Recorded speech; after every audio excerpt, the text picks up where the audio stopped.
Hello, my dear students of class 11 Geography. We have completed chapter 1 Geography as a discipline from the book Fundamentals of Physical Geography. Now, the second chapter of this book is the origin and the evolution of the earth. Though this chapter has been omitted from the new syllabus, revised syllabus, reduced syllabus, but being the students of geography, we need to know certain theories and hypotheses related to the origin and evolution of the earth. A large number of theories and hypotheses have been put forward by different scholars and geographers regarding the origin of the earth. These theories we can divide into two groups: early theories and modern theories. In the early theories, there is a long list of theories, but some of them, like gaseous theory of Immanuel Kant, which was the first important theory regarding the origin of the earth. Then nebular theory of Laplace, planetesimal theory of Chamberlain and Moulton, tidal hypothesis of Jeans and Jeffreys, and interstellar theory of Otto Smith Russell. These are some of the important early theories. Let us have today some idea about these hypotheses one by one. First of all, the gaseous theory of Immanuel Kant. Immanuel Kant was a German scholar. In 1755, he propounded his gaseous theory about the origin of the solar system and the earth. According to him, there was primordial, already existing, slowly rotating cloud of gases and matter composed of cold and solid particles. I repeat it. According to Immanuel Kant, according to Immanuel Kant's gaseous theory, there was primordial, slowly rotating cloud of gases and matter composed of cold and solid particles. In course of time, due to the gravitational force, the particles started colliding with each other. Due to the collision, friction produced and friction generated heat. So in due course of time, a vast hot gaseous nebula was formed. A vast gaseous hot nebula was formed and started spinning on its axis. Started spinning on its axis. Because of the increased heat, the size of the nebula increases, and that results in the increase of its angular velocity. As a result, the centrifugal force, outgoing force, exceeds the centripetal force, and a system of concentric rings, many rings, from the middle of nebula come out, which get condensed later on and turn into planets and satellites. And the remaining part of nebula became the sun. This was Immanuel Kant's gaseous theory. It confronts science, law of science at many places. So finally, it was rejected. Laplace propounded his nebular theory in 1796, and his theory seems to be just the modified version of Immanuel Kant's gaseous theory,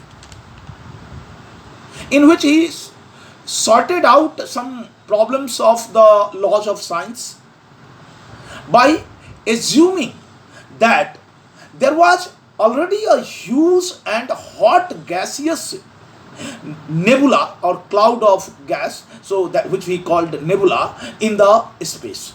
There was already a hot gaseous nebula that was of giant size, very big size. Nebula was rotating on its axis,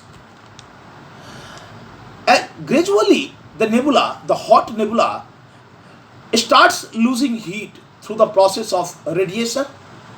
As a result, the volume of the nebula decreases and its speed of rotation increases. The increase in speed of rotation resulted in increase in the centrifugal force, and when the centrifugal force exceeded the centripetal force, or we can say gravitational force, then only one big ring came out from the middle of the hot nebula, which when it cooled, condensed, got broken into pieces and formed different planets and satellites, and the remaining part of the nebula became the sun. This was Laplace theory, Laplace nebula theory. Now I'll talk about the planetesimal theory of Chamberlain and Chamberlain in collaboration with Moulton, Forrest Ray Moulton. This theory was, in fact, Chamberlain postulated this theory in 1900, which Moulton got revised later. This is also called binary theory, because according to this theory, there were two heavenly bodies in the space, in the universe. One was the proto-sun, and another was the companion star or the intruding star. The proto-sun was cold and solid particles, small, cold and solid particles. So when the companion or intruding star approaches the sun or come near to the sun, a large number of materials got detached from the proto-sun, which Chamberlain called planetesimals.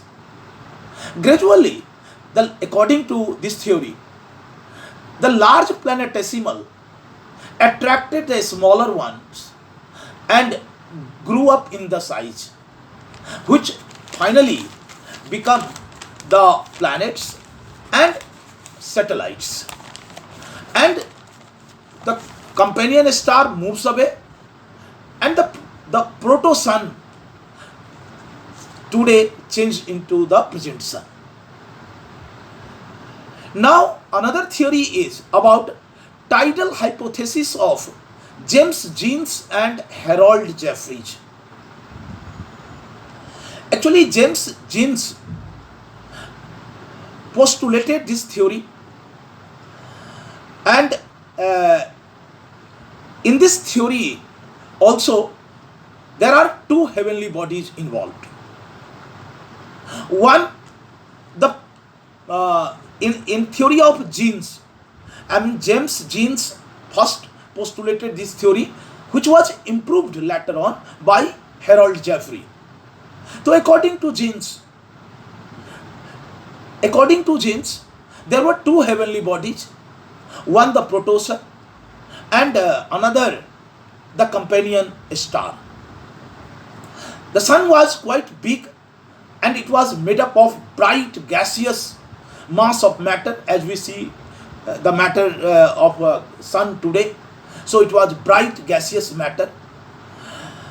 When the another star, the companion star or intruding star, passed near to the sun, and that intruding star was giant in size, much bigger than sun. So its gravitational force was also bigger. Due to the bigger gravitational pull, due to the effect of the gravitational pull of the giant intruding star, there is a tidal bulge, tidal rise on the surface of the sun. And as it came closer, so more matter got ejected from the sun.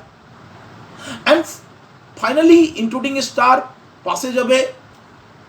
And by that time, a large amount of matter from the existing sun, proto-sun, came out in the shape of cigar, which finally got condensed and broken into pieces, and that gave the birth of different planets and satellites.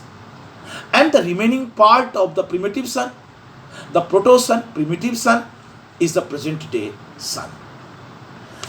But in Harold Jeffrey improved this theory. According to Harold Jeffrey, there were three heavenly bodies, three stars: primitive sun, companion star, and one intruding star